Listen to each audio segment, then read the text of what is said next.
And we keep getting subscribers. Like every week we have new subscribers on our YouTube. And to be honest, I'm perfectly honest, I'm like, why? But they're apparently, yeah, I know. Oh, maybe I'll get sponsorships. I'll get ads. I'll get commercials or something. And this Bible study is brought to you by Raid Shadow. Yeah, by Raid Shadow. The most annoying one. Oh my goodness. Yeah. Oh, now that you said that, you're never gonna. I know. Dang. What are we gonna do? Okay, so we're gonna close out our discussion of Matthew chapter 8 tonight. And if you sometimes I'm in the habit of doing recaps, but tonight I want to do a recap. I can't 100% remember what we said the last time, so just go back to the previous video and watch that. So right now we are on the Gospel of Matthew, chapter 8, verse 23. Okay. Now when he got into a boat, his disciples followed him, and suddenly a great tempest arose on the sea, so that the boat was covered with the waves. But he was asleep. Then his disciples came to him and awoke him, saying, "Lord, save us, we are perishing." Okay, so now I'm actually remembering the context of what we talked about last time, which is that this was after Jesus preached the Sermon on the Mount, somewhere in Galilee, near enough to Capernaum. Then he went into Capernaum, where he, on the way there, he healed the leper. He also healed the centurion's servant. And then when he went into Peter's house, he healed Peter's mother-in-law. And suddenly tons of people are bringing him, sick people and demoniacs to heal.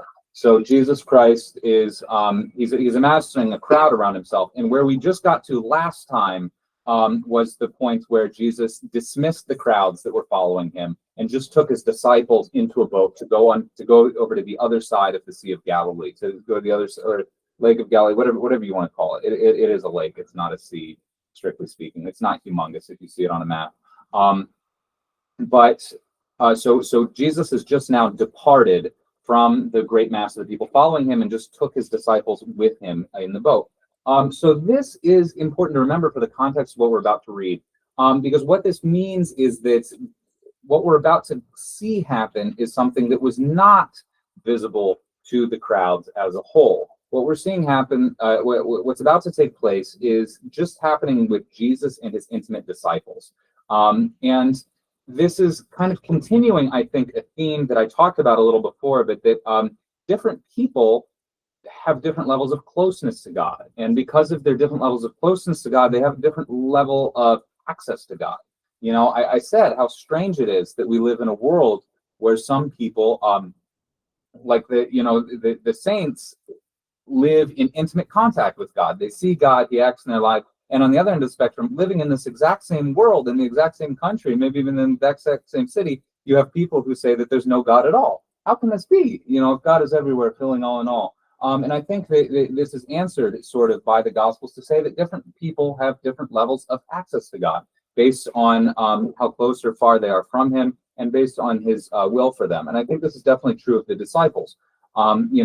Everyone sees that Jesus is something interesting or something special, but even then, some people deny him. Some people say there's nothing special about him at all. Like when Jesus is before Herod asks him for a miracle and he stays silent and he does nothing at all.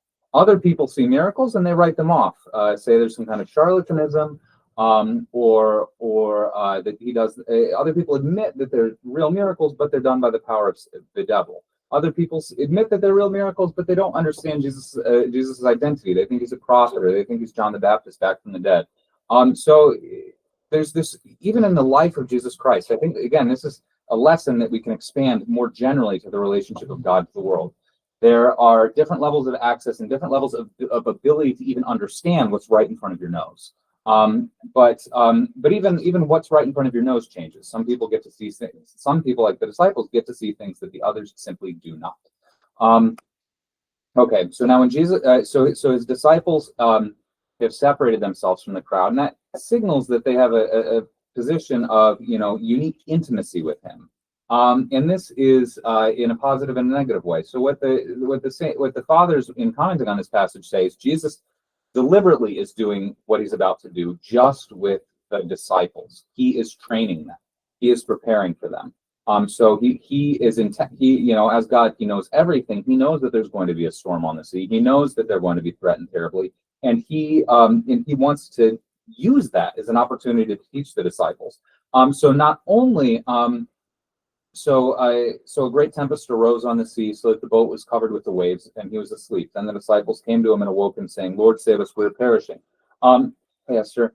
They are in mortal danger. They could die. These are not these are not modern day super tankers or anything. Even those boats, can sometimes sink or sometimes, suffer tragic accidents.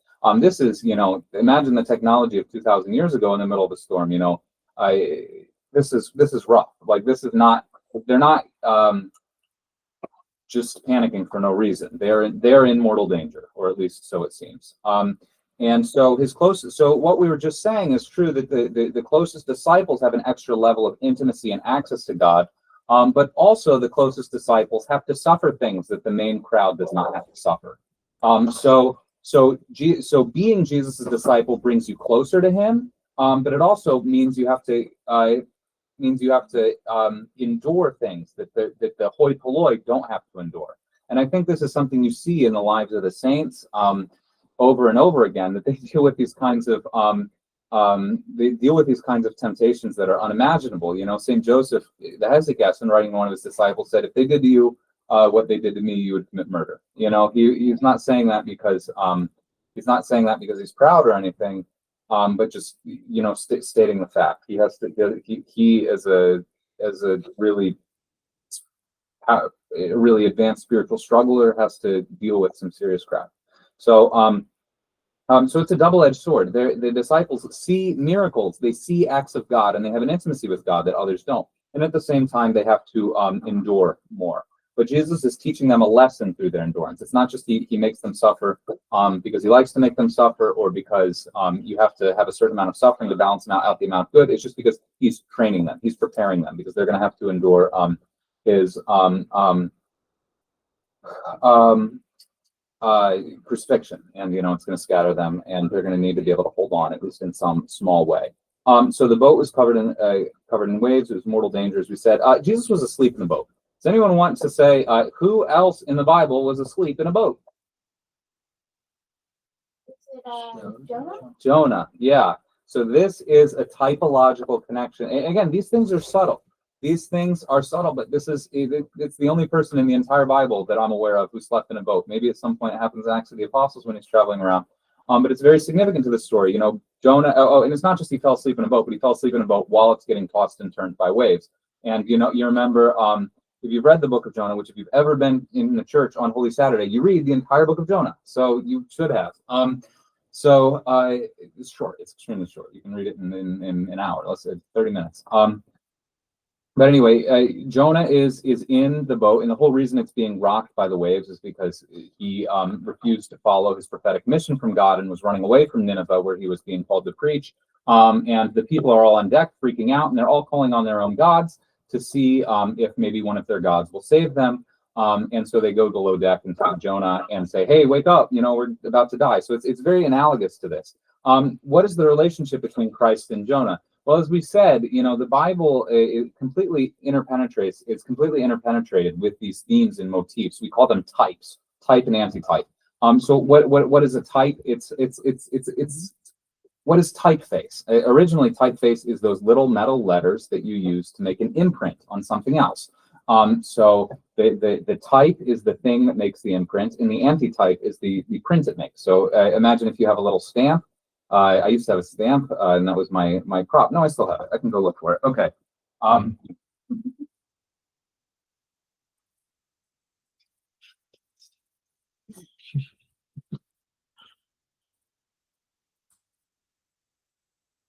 afraid of this chair.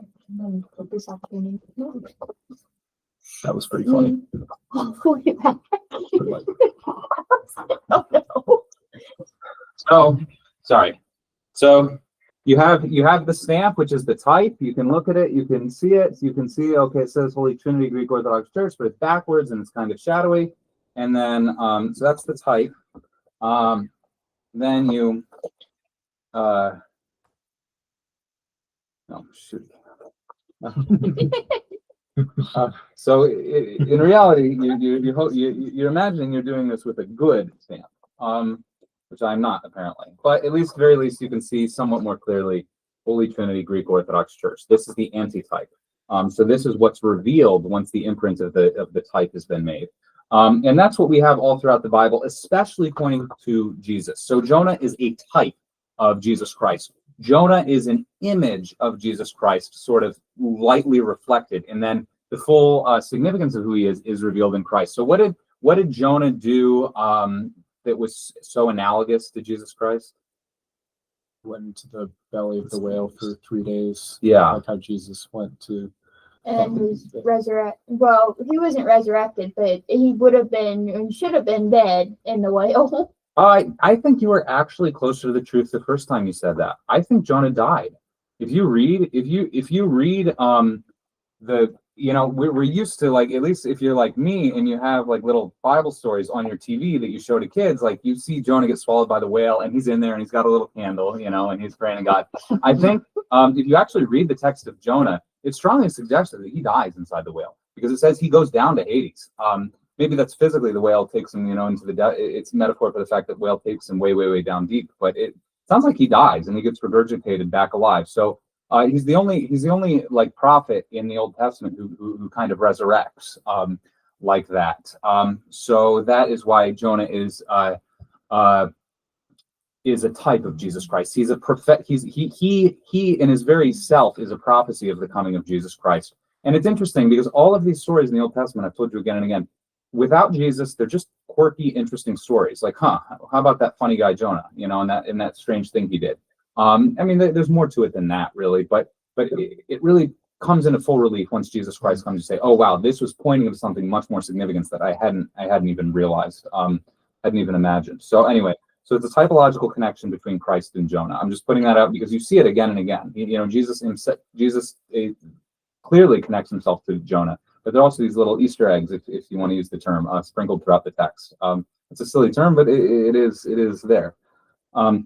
Okay, so but he was asleep. Now, what does this mean? Well, I think this is also speaks to something very real, because like when we're facing the trials and temptations of life, when we feel like we're on the boat, being battered by the waves, it seems to us like God is asleep. Like, yeah, maybe we believe he's present. This actually, it's really interesting because this boat situation happens twice in the Gospels. One time when the disciples are on a boat and it's being tossed about by a storm and they're about to die, or it seems like they're about to die. And one time Jesus is asleep in the boat, and the other time he's absent from the boat entirely. And these are all like very real human experiences of facing difficulties, facing trials, and it seems like God is either asleep or absent. And I think, again, the Gospels, they do speak to the reality of human experience. That's why there's a universal dimension to them, and that's why they're so remarkable and worth reading. So we often see God is asleep during difficulties in life, but this does not mean he's not in control, because as we're about to see later, Jesus is very much in control of the situation. And in fact, they were really never in danger at all. But at the same time, I think it was Hilary of Poitiers who commented on this passage that at the same time, God can, in a sense, fall asleep in us. If we choose to be that way, we can. If we choose to drive God out of our life through our lifestyle, through our sins, through our wicked mindset, then in that sense, he will like act less and less until in our lives until we drive him out completely. He wants to cooperate with us, synergia, according to the Orthodox Church. That's how God always acts. Could God have parted the Red Sea by himself? Yes, of course, but he wants Moses to raise the staff up and do it. God has always chosen to work through human vessels with their cooperation. That's just how it is. There's so many times he could have snapped his fingers and done something in the Bible, but instead he acts through a human. And even though what the human contributes substantively is so little, that's how God likes to act. That's what he's teaching us. As in another example, like why did Elijah have to lie on top of the boy that he was resurrecting? Why couldn't God have just snapped his finger? Well, he could, but he wanted to use the prophet as a physical medium of transferring his life. So God always wants to cooperate with human beings. Okay. And if we choose not to cooperate with him, then he will not act in and through us as much. So his disciples came to him and awoke and said, "Lord, save us, we are perishing." So notice also that he allows them to face the trial for a while alone. he does sleep for part of the difficulty, and he does not act, at least not visibly. He's still in control, but he gives him a little opportunity to face it. And this is, again, something confirmed in the life of the church with St. Anthony the Great. St. Anthony, has this terribly frightening experience where he's just being attacked all over by demons. When he's going and praying in the tombs, he's being attacked by this horde, this army of demons who are appearing to him as all kinds of monsters and scorpions and deadly animals. And just the whole night he's in this battle to it. And they actually physically harm him to the point where he's lying half dead on the ground at the end. And then a light shines down and lifts him up. And St. Anthony said, "Lord, where were you this whole time? I was all night fighting with these horrible things. I was, scared for my life. I was miserable and I was getting hurt." And Christ said, "I stood back and I wanted you to win crowns. I wanted you to struggle so that I could reward you." So there is something of that dynamic going on here. God gives us opportunities where he doesn't just hold our hand in order to build our character, in order to build a virtue. Again, in the final analysis, he's always in control. In the final analysis, if we're faithful to him and obedient to him, we come out all right. But there are dicey parts, and there are parts that are uncomfortable and difficult, and that's what the apostles are facing. So he wants to, and what's the purpose of this? Is he just kind of sadistic? No, of course not. But he wants to teach them to call on him. He doesn't help the disciples until they pray to him. And remember, any interaction between Jesus and someone in the gospel, when they're talking to him, even though they're talking to him the way I'm talking to you guys right here, it's a prayer. It's understand it that way. It's a conversation between man and God. That's a prayer. So when they say, "Lord, save us, we're perishing," and he's teaching them to pray to him. But he's also evoking their humility in understanding their own weakness despite being separated from the crowds. So this was really important. I think it was really interesting, pointed out by one of the fathers, which is that, remember, this is Jesus's chosen group. These are the real hotshots that, when all the rest of the multitudes have to go away, there's this only core group of 12 people that gets to go with him. That's an opportunity for you to feel pretty good about yourself, right? You're special. You're chosen. That's a great opportunity to get a big head. You are one of God's select men. And what Jesus is doing is he's giving an opportunity to say, "Wait a minute, no, I'm not in control at all. Like, wait a minute, no, if you don't do, it's all your power, none of it's my power." And so he wants to evoke their humility. Hopefully this is something that's gotten through to you guys, but again and again in Jesus' interaction, whether he's interacting with the centurion, whether he's interacting with the Syrophoenician woman, whether he's interacting with so-and-so, he wants them to be humble. He wants to see their humility before he's ready to help them. And he gets it out of them in different ways, but that's so important. And that's something we need to go before God humbly when we want something from him. So anyway, he only ever wants people's humility. But we can finally move on. But so now they woke up Jesus and said, "Lord, save us, we're perishing." But he said to them, "Why are you fearful, O you of little faith?" Then he arose and rebuked the winds and the sea, and there was a great calm. So the men marveled, saying, "Who can this be, that even the winds and the sea obey him?" So there's a lot going on here. So he noticed that he rebukes the disciples before he rebukes the storm. He says, "Why are you freaking out?" But the storm is still raging. Why are you so afraid? Well, because there's a lot around us to be afraid of. That's interesting. He rebukes them before he rebukes the storm. But it's a message, subtly that if you can't handle this, you can't handle what's coming. Because you're about to see a lot worse than this when Jesus goes to be crucified and his movement gets destroyed, and really there'll be a much more intense opportunity for despair. So he's training them, he's preparing them, and this happens multiple other times, especially with the Transfiguration.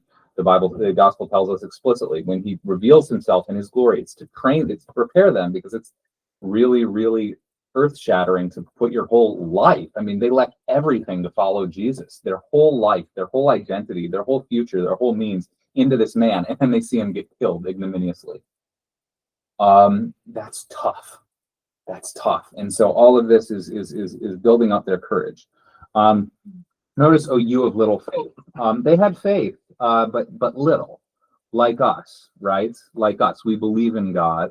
We believe that there's a God, but the storms start to get high, and all of a sudden we're grumbling, and all of a sudden we're questioning, and all of a sudden we're complaining. We do believe, we do have faith, but little faith. And notice that just this is a perennial problem. This has always been the case. So we kind of have this idea that, okay, well, we're modern, we're sophisticated people, we have science, and that's why we doubt. It's because we're too damn smart for our own good.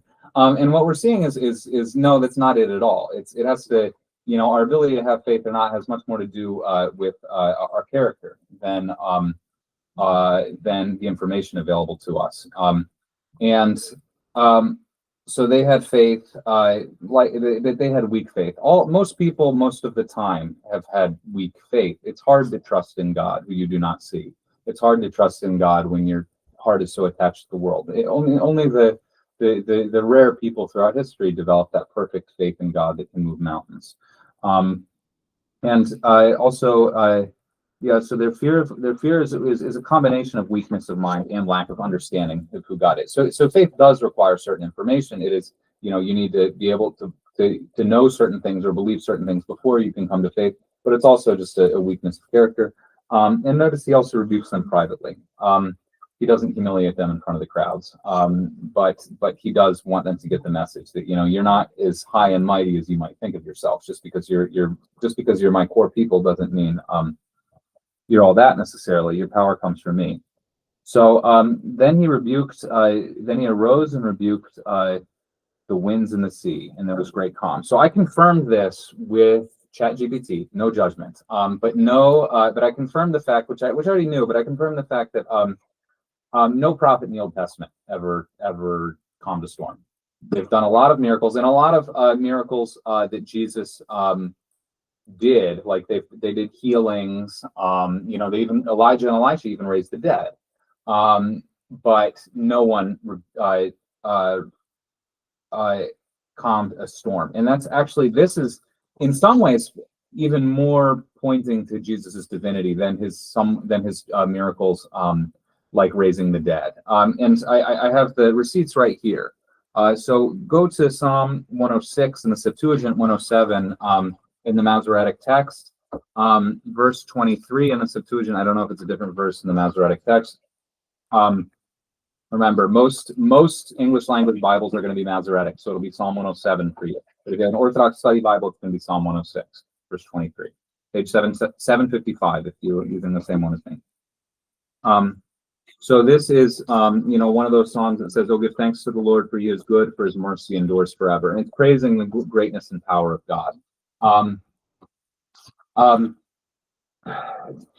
Those who go down to the sea in ships, who do business in many waters, these see the works of the Lord and his wonders in the deep. He spoke, and a stormy wind arose, and its waves were lifted up. They mount up to the heavens and descend into the deep. Their soul is consumed with evils. They were troubled, they were shaken like one drunk with wine, and all their wisdom was consumed. Then they cried to the Lord in their affliction, and he brought them out of their distress. He also commanded the storm, and it became a breeze, and its waves were still. They were glad, for they were silent, and he guided them to the haven of their desire. Let them give thanks to the Lord for his mercies and his wonders to the sons of men. Let them exalt him in the assembly of the people and praise him in the seat of the elders. So you're hearing something that's almost exactly what we just read, except it's describing it to God. God causes a wind or a storm on the seas, and these businessmen, these merchants who are sailing, they're scared, they're about to die, but they call on the Lord, and he calms it with a word, with a command. So the Old Testament never records a prophet calming the storm, but it does record God calming the storm. This is the difference. Again, I've said it 100 million times, but this is the difference between having a surface level understanding the text. Yes, Jesus never said the words "I am God," versus a deep level of text, but he does, which is that he does God things all the time throughout the Gospels, things that are attributable to God alone. It's also connected to the creation story. Why? Because the creation story in Genesis chapter 1 is God calling out the world for order from watery, chaotic darkness with just a word. That's a bit of a looser connection than Psalm 106, but it's definitely there. Yes, Esther? Did he not calm a storm 3 times? Once with the disciples in the boat, and was there not a storm when he was crucified? If I remember correctly, it rained. It was dark. So it's two times in the boat. Once when he walks on water, and once when he does when in this time with the boat. At least maybe there's another time, but I can't remember it. And then there's darkness over all the land in an earthquake when he's crucified. So yes, weather events respond to Jesus, and that is big. And that would be kind of crazy, right? If you've ever been in a storm, or especially a really bad storm, and someone like the guy you were standing next to just said, "Hey, stop," and it stopped, like that would send chill, especially if it's, I don't know, I don't know what it was like there. Did it suddenly become sunny? I don't know. The text is not clear, but it could be freaky. That would be kind of difficult to wrap your head around. Yeah. Another thing is you were mentioning how you don't know of any prophets that did that. Well, look at how the disciples respond after this comes the storm. They're Right. like, who is this that even the weather affects them? Absolutely, and that's a really good point. First, I'll take Anastasia's question, but then I'll comment on that. I just wanted to say that in the examples where it's giving God the credit, it says he did it with a word. Mhm. Jesus is God's word. Yeah, Jesus is God's word, and he does it with a word. Absolutely, absolutely. That's something we see again and again with just a word or just a touch. He does these really, really mighty things, and that signifies how easy it is for him to accomplish things. No prophet ever did that. I don't recall the creation story. What was I going to say? Oh yeah, and that's a really good point, Nectarios. If you were a Jew living at this time, like his disciples were, then you have sung the Psalms before. Even if you're not familiar with the rest of the Bible, you have heard these words, and so that's why you're exactly right, Nectarios. You say they say, "Who can this be that the winds and the sea obey him?" Literally, and I went and looked up the Greek for this. The word is potapos, which is of what kind is he? Of what sort of thing is he? What sort of man is he? The implication is that he's not a man, or at least not an ordinary sort of man. He's something other than an ordinary human being. So it's again, it's not just that he's a great man, but there's something even more transcendent than that. And they intuit it immediately. They understand. Again, they don't necessarily come to a full-throated doctrine of Christ's divinity, but they know that there's something really unprecedented here.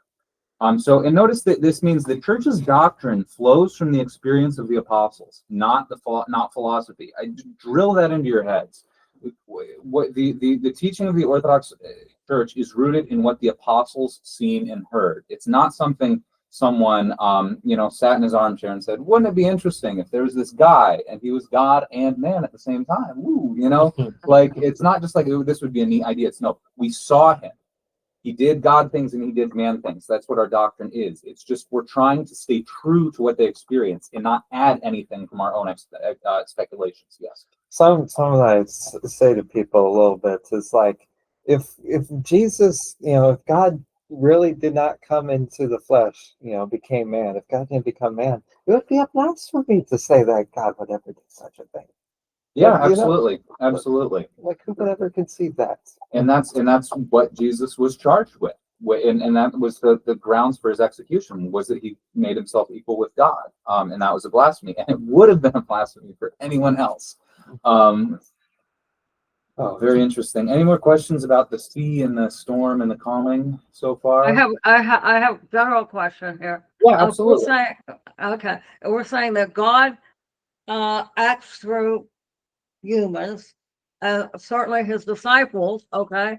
And then we also say, what about humans with their soul and their brain? Did he give us a brain and a soul to continue to act positively, to do Christian things? Mm-hmm. To develop that Christian empathy or whatever, the soul and the brain allow us to. That's where I always thought God came to us from, or lives in people that way. You blew into my mind tonight, which was wonderful. It's a really good understanding or more. And then I guess the other thing that I've always been frightened of or thought of, coming to God through prayer. I've had one friend that's been sitting on me for this for a long time. You have to pray more often. Then you'll feel comfortable talking to God. Whereas I just take it as an academic thing. Well, yes, we have brains, and if we develop our brains, we will tend to do better things. And then, if we're doing that, are we developing our souls, becoming more Christ-like? Yeah, absolutely. Our the relationship between the brain and the soul is a really interesting one, especially because we're not 100% sure about everything the brain does or about the way the soul relates to it. But it's definitely that the point of spirituality is to get our soul to master our brain and our flesh more generally. The point of following Christ is making the soul in control and making the physical part of us, including our brain, subject to that and not vice versa. Okay. And that's what psychology and psychiatry supposedly are the science of the soul. Right. But how do we have this better authority to call it a science and do more of what you're doing, or understanding it and living that life? So there's this really interesting writer who he's a psychiatrist. He kind of bridges the gap. He wrote a book called The Mind and the Brain. He's a Buddhist, but I think of a Jewish ethnicity. I'm forgetting his name. He wrote a book called The Mind and the Brain, and he talks about this. But what he does successfully is his specialty was helping people who recovered after a stroke and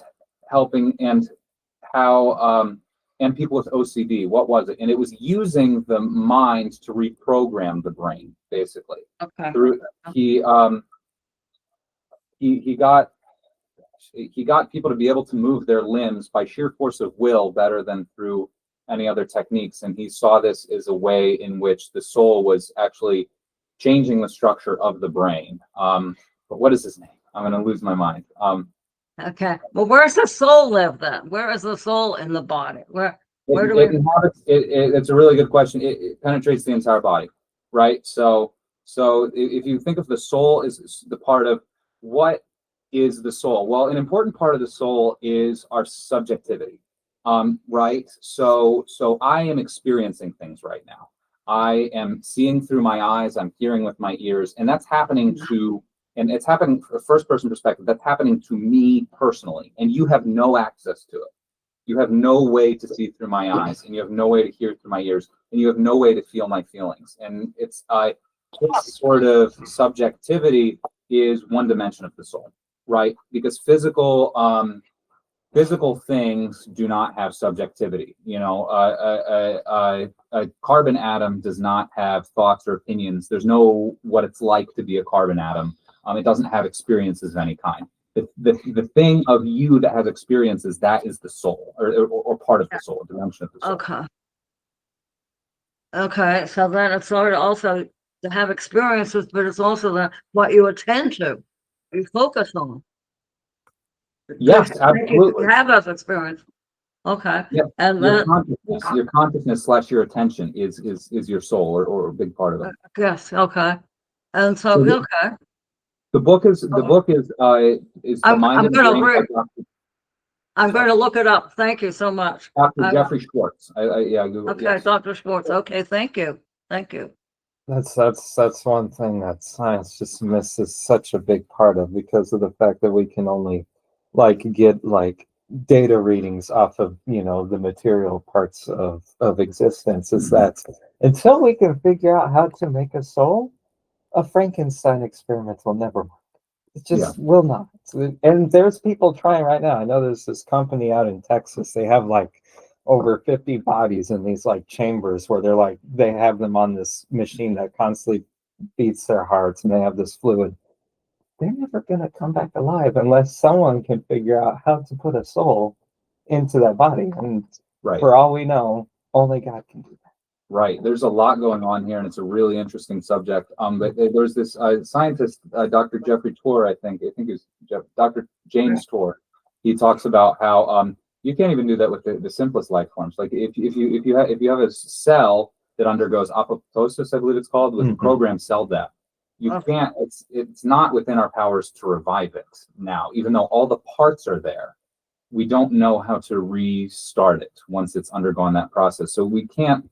We can resuscitate people, but it's is that the same as bringing them back from the dead, or is that just someone who's deeply unconscious? And then there's clones. What? And then there's clones. There's clones, but clones nowadays is mostly just splitting an embryo in half. Basically, it's just forcing the process of twins, I think. But anyway, it's the question is, something when a thing dies, even a cell, something leaves it, and we don't even know how to get the little ones back together, let alone a whole human. And chances are that means there is something like the soul. What about the heart? What with the heart? When there've been heart transplants where people then have some of the characteristics of the person who heart was transplanted in them. Right. Right. So some people think That's some people who have received heart transplants, I believe they have some experiences or memories or their tastes change, Yeah. and that sort of lines up with our idea that the soul is kind of penetrates the entire body. That even your kidneys are in some way affected by your soul. So if you get someone else, if you get someone else's organ, you're being affected by little traces of their soul, let's say, or at least marks that their soul left on the physical organ. You can actually see that with people who have cadaver limbs. Mhm. If it's a white person receiving a Mexican limb, it will actually adapt to the skin tone and everything. It doesn't stay the same. Eventually, it becomes in whatever their skin tone was. Mm. It doesn't stay, which fights against the science of it, because why would it do that? The cells all tell it to be this color. Why would it change colors to match the person it's Right. on? Ostensibly, that's really interesting. Ostensibly, each one of those cells still has the DNA of the original person. I don't think they swap the DNA in every individual cell. I could be wrong. But it adapts somehow. Yeah. The body it can somehow learn to adapt to its new host. That's interesting. I didn't know about that. Yeah. Oh, fascinating. The world is a crazy place. The world is a very, very interesting place. But there's a lot of room for fruitful dialogue between our faith and science. Okay, 2 demon-possessed men healed. When he had come to the other side, to the country of the Gergesenes, there met him 2 demon-possessed men coming out of the tombs, exceedingly fierce, so that no one could pass that way. And suddenly they cried out, saying, "What have we to do with you, Jesus, Son of God? Have you come here to torment us before the time?" So what's going on here? Well, as we talked before, demon possession is something that's acknowledged and believed to happen in all sorts of traditional societies, not just the ancient Near East or what have you. And it was a problem for people living at the time. I told you, and I later went back and confirmed, again using ChatGPT, no judgment, that Josephus, the Jewish historian, did claim to witness an exorcism in front of a Roman emperor. So just notice that this is a widespread problem. It's not just something the Gospels talk about, but it's something that people in the ancient Near East were dealing with, and they sought solutions for it. So people were possessed by demons coming out of the tombs, exceedingly fierce, so that no one could pass that way. So they're basically, living a totally wild and like feral lifestyle. Maybe we can say they're, attacking people and threatening them. This same account is recorded in the Gospels of Luke and Mark, and they fill us in with some other things that they cried out at night and like howling, and they cut themselves with stones, and that people tried to chain them up, but they couldn't. They broke out. And actually, something crazy. There's this show on Netflix a while back. I don't know if it's still on there, called The Dark Tourist. He goes to freaky places around the world, and then one of the places he goes to, it's either one of those little West African countries, either Togo or Benin, I forget which one. And he goes to see voodoo rituals there. And they're rituals where, like, you see it on TV, where people get possessed by spirits. And one of the things they do is they're all like fighting. It's a weird like rave mosh pit type thing. And one of the things they do is they're slashing themselves with stones. Like, oh my gosh, like, am I watching like the Gadarene demoniacs? Like, is it, again, and so anyway, there is something objective about this phenomenon. This is something that's not sort of restricted just by certain cultural expectations. I think there are these demons out there, these creatures that cause people to cause harm to themselves and to other people. So coming out of the tombs, and the tombs, especially the tombs of the non-Christian, are places of demons, and we kind of all know this, right? This is, there's something spooky about cemeteries. There. Or places where dead bodies are.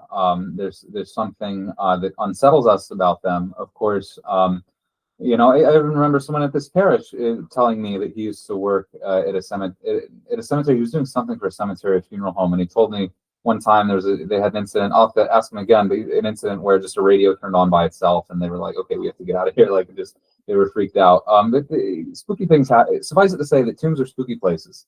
Cemeteries are spooky places, especially of the now, of course, it's reversed in the cases of like saints and really holy people. The bodies of saints are sources of blessing, right? That's why sometimes their relics turn corrupt, sometimes they have a holy fragrance. And I don't know, I went and prayed at the tomb of Elder Ephraim 2 years ago, and it just felt like a special place. Okay, it's really subjective, but it did. It really felt like it was just very easy to pray there, and it was just in the presence. So it's the body of the unrighteous dead, let's say, or the non-saintly dead, but the bodies of the dead that are completely penetrated with Christ, become a source of holiness. Yes. Well, think about it. Death is not a natural state for us. Yeah. And you go to places where there's just like rows and rows of tombs, and no one's there, no one's visiting them, no one's like remembering them. You might see a few flowers here and there, but it's just like family. That to the demons is a reminder of their little victory, of how they by the devil, that's death was introduced to mankind and whatnot, and so they gather around these places to like pretty much celebrate their little victory, whereas the bodies of the saints and whatnot that still have their flesh and are exuding all this mirror is a reminder of their greater defeat, that these people were able to overcome this curse that was brought upon us, and that these miracles happen through these bodies. And so I think that's honestly, Nicholas, that's brilliant. That's really brilliant. Because yes, if that's really intuitive understanding of just like the Christian worldview, and I'm really impressed by that. Yes, if death came to us through the demons, then it's natural that any place where someone died, especially died in sin, it's a place of victory for them. It's a place of celebration for them. It's even if ultimately that person's soul gets saved, death is their place, not ours. Places where the dead are is their place, not ours, because it's a place where they beat us, at least temporarily. Brilliant, really, really great. Okay. And suddenly they cried out, "What have we to do with you, Jesus, the Son of God? Have you come to torment us before the time?" So a few things here. Remember in our earliest discussions in Matthew, we said the devil wasn't 100% sure that Jesus was the Son of God. He strongly suspected it, but he wasn't sure. That's why he tested him. If you are the Son of God, command that these bread become stone. If you are the Son of God, cast yourself down from the top of the temple. And likewise, St. Jerome is telling us here, when he comments on this passage, that the same principle holds here. They're not 100% sure that Jesus is the Son of God, but they're suspicious. They're freaked out by him, and in his presence is a torment to them. That's kind of how they know. They don't like to be around him. The mere presence of Jesus is painful for the demons. That's how, we said in a previous class, one of the ways St. Paisius used to tell between a possessed person and a mentally ill person, he would hold them two fists, wouldn't tell them what was inside, and in one of the fists was a cross. And if they fixated on the one with the cross, that meant that there's a good likelihood they were demonically possessed, because the demon would be made uncomfortable by the presence of a cross near them. So the demons are repulsed by holy things, notice that God is suffering for those who love evil, not just the demons, but if you're really just totally engrossed in sin and don't have a righteous bone left in you anymore. Of course, all of us are mixed up with sin to a certain degree, right? So, but there is a point past where God is just repulsive to you. God is something you don't want to see or hear or think about, because He's completely contrary to you, and that's what hell is going to be. In a certain sense, hell is going to be facing God when you hate Him. Being one completely wrapped up and absorbed in His presence, but you hate Him. You want to get away from Him, but you can't. So your whole existence is pain. Your whole existence will be suffering in hell, because he permeates all of reality. You can't escape him except by disappearing into oblivion, which you can't do because he rose from the dead. So suddenly non-existence is no longer an option for us. Okay, and notice before, have you come here to torment us before the time? Well, there will be an end to sin, but for now we're free. Remember, I said in a sermon a little while back, our faith is future oriented. Our faith is very much about something we expect to happen, which is that God is going to come and conquer the world and establish His kingdom on earth. And that's what the demons are looking forward to with fear, but they're not repenting still. Jesus coming means the history is advancing. Also, this is something that's very much part of the Christian worldview, is that, history has phases. There's the creation, there's the fall, then there was the period sort of in exile in the wilderness, and now history has turned a new chapter with the coming of Jesus, which is that God's victory plan is already in the process. The fact that people are rising from the dead means that the end of history has already begun. We're in the last stage. Yeah. Verse 30. Now a good way off from them there was a herd of many swine feeding. So the demons begged him, saying, "If you cast us out, permit us to go into the herd of swine." Okay, what's going on here? Well, swine are an unclean animal. You know, it's I did forget to mention though, they went to the country of the Gergesenes. This is a part of Galilee that's primarily inhabited by Gentiles. So they're in Gentile territory, which again, to an ancient Jewish reader, and Matthew was writing to Jews, Jewish Christians, but that meant unclean. That meant unclean, but they are in Gentile territory right now. And so that's why there's swine feeding, or it's sinful Jews, right? Maybe it is Jews who raise pigs, but that would mean they're sinners. That would mean that they live just in flagrant violation of their own laws. So the demons begged him, cast in a herd of swine. Pigs are unclean animals. They're symbolic of people who live carelessly and in sin. Even in the modern day, we have that. Oh, you're a pig.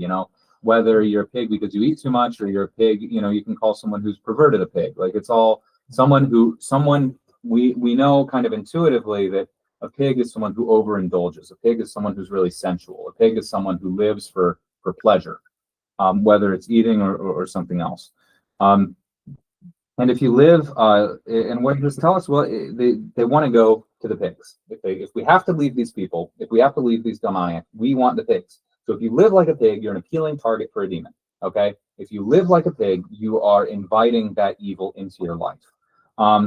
But notice that they still can't go anywhere without God's permission. So God gives his permission if you live in sin like that, right? It's what I was saying before.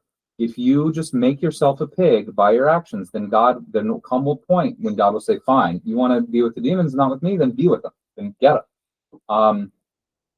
And he said to them, "Go." So they only act on God's permission. So when they had come out, they went into the herd of swine, and suddenly the whole herd of swine ran violently down the steep place into the sea and perished in the water. This is really important. And I remember it was like, in seminary, we read this gospel at least twice a year, like once from Matthew, once from Luke. And it was kind of a joke among us seminarians, like, as we all by our senior year, we had to give a sermon in front of everyone. It's like no one wanted to get the suicide pigs gospel because it was like, it just seems like too strange of a story. But in reality, this is really profound. This is really profound because what Jesus is doing by allowing the pigs to jump in the sea under the influence of the demon is showing that that's what they would do to you if they got their hands on you. That's what the demons desire for you. They want you to destroy yourself. They desire suicide for you, whether it's, physical suicide or some sort of spiritual suicide of some kind. They want to see you destroy yourself in some way or another. They don't care how they get you there. That they hate you. They hate everyone. That's their whole thing.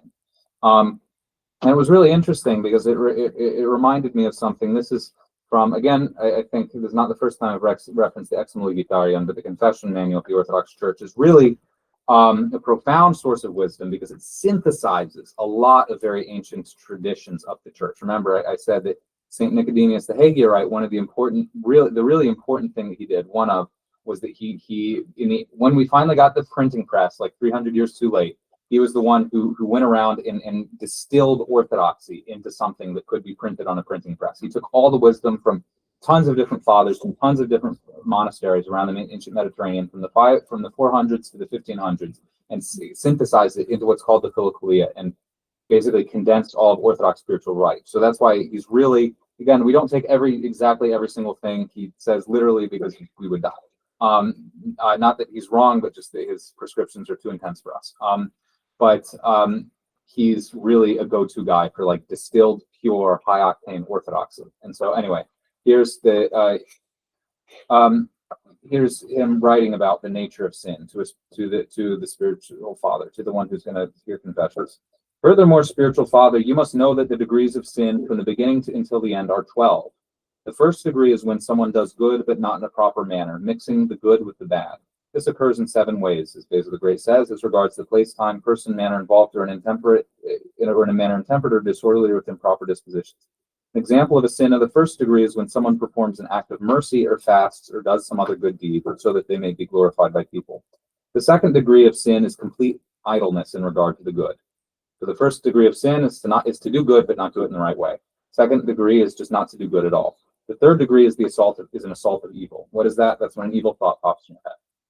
The fourth is coupling. The fourth is when you take the thought and you start to mingle with it. You don't. That's not the same as accepting it, but you start a dialogue with the thought. That's the fourth degree of sin. The fifth is struggle. Now it's entered in you, but you're fighting against it. So it's gone one step deeper in you, but you're still fighting it. The sixth is consent. When an evil thought has made its way in your mind, you finally say, okay, yes, it is desirable to commit that sin. I accept it. I will commit that sin. The seventh is the sin according to the intellect, according to St. Maximus, which is when a person, having consented, plans carefully to accomplish that sin, which is in his intellect so as to do the deed. So then once you start to plan to do it, then it's gone another level. The eighth is the deed itself and the sinful act. Eighth level of sin is sinning. The ninth is the habit of someone committing the sin often. The 10th is the addiction to sin, which is violence, and which with violence and force compels the person to sin voluntarily and involuntarily.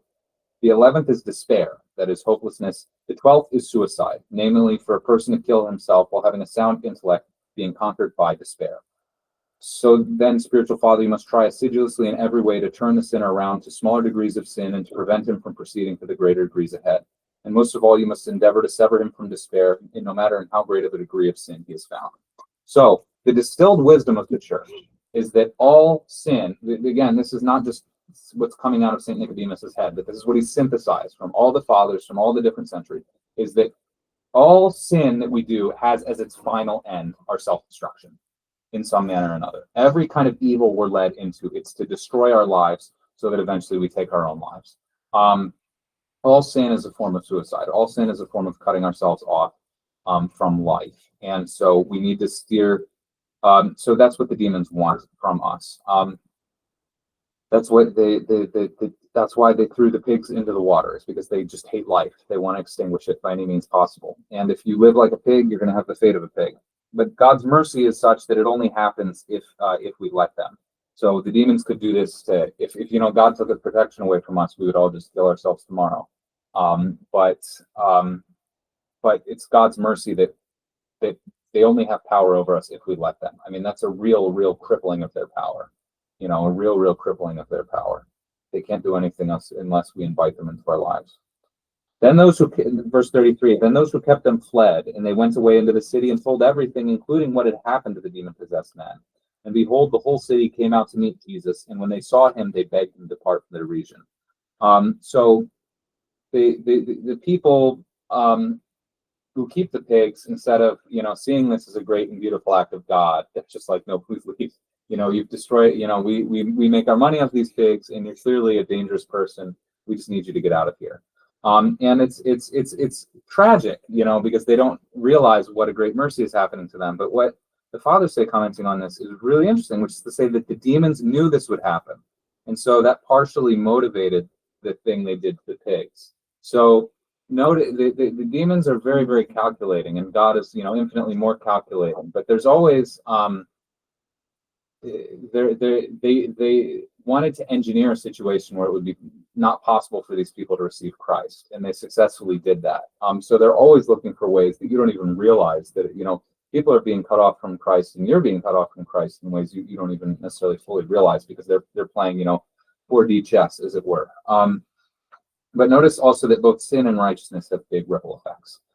Sins committed in one place by one group of people have effects on totally distant group of people's ability to receive and hear from and believe in Christ. All sin and all righteousness, we're all deeply interconnected. The whole cosmos is interconnected. I found out recently that because I was always wondering, what is the relevance? One of the things we found out in the 20th century is that there are tons and tons of galaxies, tons and tons of stars that we can't even see. So what even is the relevance of that? If the fathers say everything is made for man, well, maybe one day we're going to go colonize them. And I think that's very interesting. Maybe we will. But another level, I found out recently, well, they are exerting gravitational attraction on us from even though they're so distant, they're actually affecting the movement of the Earth in space and everything. So all the universe, even the stuff we never even imagined, is influencing everything else. I thought that was really, I guess in principle I should have known that already, but because everything exerts but because they're so massive, they're so far away, but they're so big anyway. So everything is deeply interconnected, and every sin anywhere is connected to all people everywhere. That was one of the interesting themes of the Brothers Karamazov, which I just told you, you know, the greatest Orthodox Christian novel ever written. But one of the big themes that comes up is you know, sharing in the suffering of all humanity and repenting for all humanity, repenting even for other people's sins, because we're all connected. So anyway, but notice that Christ is a threat or an inconvenience to many people. You know, there are people.